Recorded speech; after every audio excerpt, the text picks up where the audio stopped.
How you doing? Neil Steele here for Neil Steele's Reviews. And today, a band from the US that I've loved pretty much my whole life. Are they around today? Well, they're sort of on hold.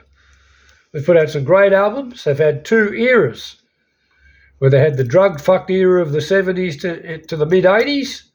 And from the late 80s onwards, they returned and became even bigger than they were in the drug-fuck days because they became more mainstream popular.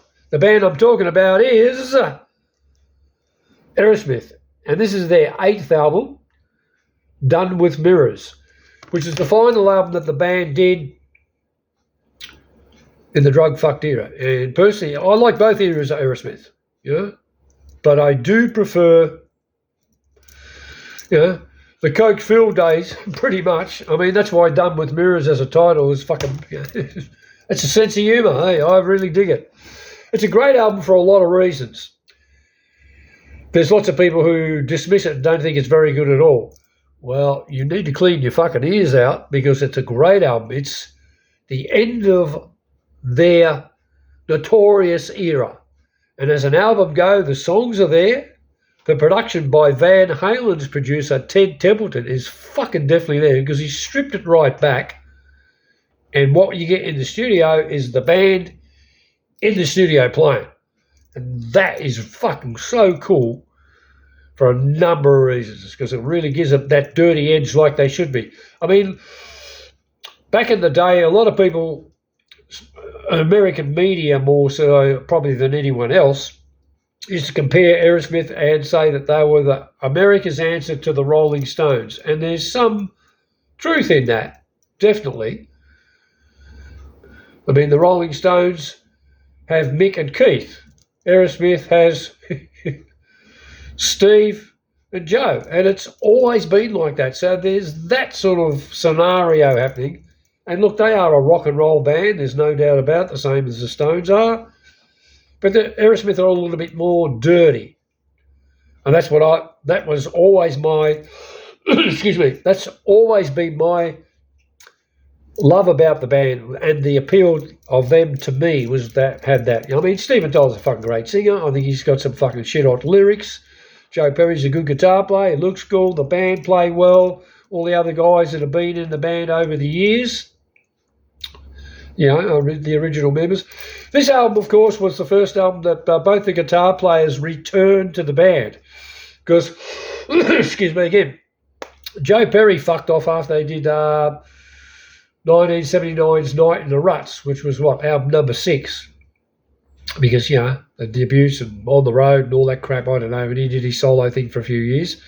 And Jimmy Crespo stepped in on that tour, supporting that album, Night in the Ruts. And, of course, he went on and he was the main guitar player on the band's previous album to Done with Mirrors, which was Rockin' a Hard Place in 1982. And to me, that's my fucking favourite all-time Aerosmith album, 100%. I love it from start to finish. I think it's really consistent.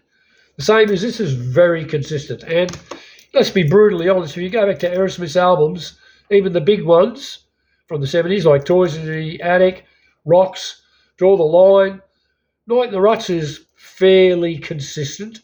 But the previous ones I just mentioned, they were all not so much hit and miss, but they had great songs, but they had other songs that were just okay or really. Whereas Rock in a Hard Place and Done with Mirrors definitely don't have that issue. There's lots of good songs. The opening track is Let the Music Do the Talking, which, of course, Joe Perry did as a solo thing. And the Aerosmith come it and give it a little bit of a oomph. I love the Draw the Line sort of riffs in the middle of the song also make it. Looks a great song, and it was one of the singles. My Fist, Your Face, cracker fucking song. Absolute cracker song. Shame on You, it's got the nice sort of groove to it, which Aerosmith have always fucking had. The Reason the Dog has so many friends because he wags his tail instead of his tongue. I mean, the lyrics alone besides the song title, and it really works. It's a great song. Sheila is fantastic. It's like that light and shade, and yeah, just look, it's great, and the band just kill it. Gypsy Boots is a real sort of in-your-face, almost like an AC/DC style sort of riff song. It zips along pretty well. She's on Fire is like epic Aerosmith. It's one of those songs that's sort of like you could compare it to Stairway to Heaven by Led Zeppelin, or Heaven and Hell, Black Sabbath Dio era. It's that sort of, it's a mega fucking epic song. Great song. The Hop, a little bit, lives up to its name. It has that sort of bouncy, quirky sort of feel to it. And Darkness, the closing song. And it's funny because I've got a 12-inch single of Darkness, and that came from Japan. But Darkness wasn't the single released in America. And no offence to the record company Geffen, you fucking dickheads, you should have had Darkness out as a single off this album, and this album would have had way more commercial, mainstream acceptance, because Darkness is a great song. It's a great song, and that's a single, and this is where problems happen with plenty of bands, and not just big bands like an Aerosmith. It happens with bands from Aerosmith all the way down to the first album deal, and they get fucked over. Record companies are good in some ways, but you've got to remember, lots of people that work within the record companies, especially A&R people, they're fucking pretenders. They're one year they're with this record label, and the next year, so they can get up the ladder in the corporate music world, they go to the next one. And it's like, there's heaps of those A&R people, and they're fucking dickheads.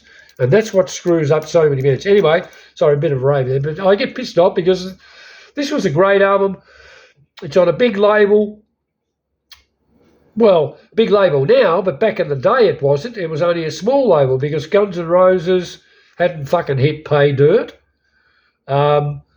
And I don't think Whitesnake was with them until about 87. So this is 85 this album came out. So there wasn't that much happening with Geffen. They were still learning how to do the thing. They might have had some other bands, but nobody really did anything.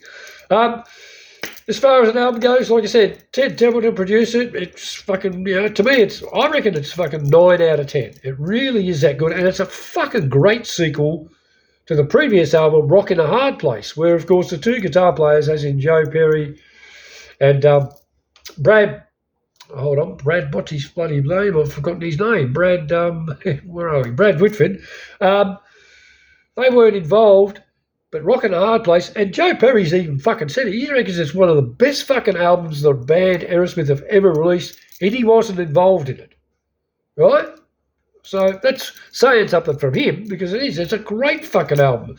And I know it was pretty popular over in Europe when it came out in 82, and I know for me, myself, and other people I used to be involved with back in the day when Tyrant, my old band, was, on its opening sort of a few years, we were all huge fucking Aerosmith fans, and we love fucking Rockin' Hard Place, And like I said, this one is great. Done with mirrors. If you've sort of bypassed it earlier, maybe give it a re-listen.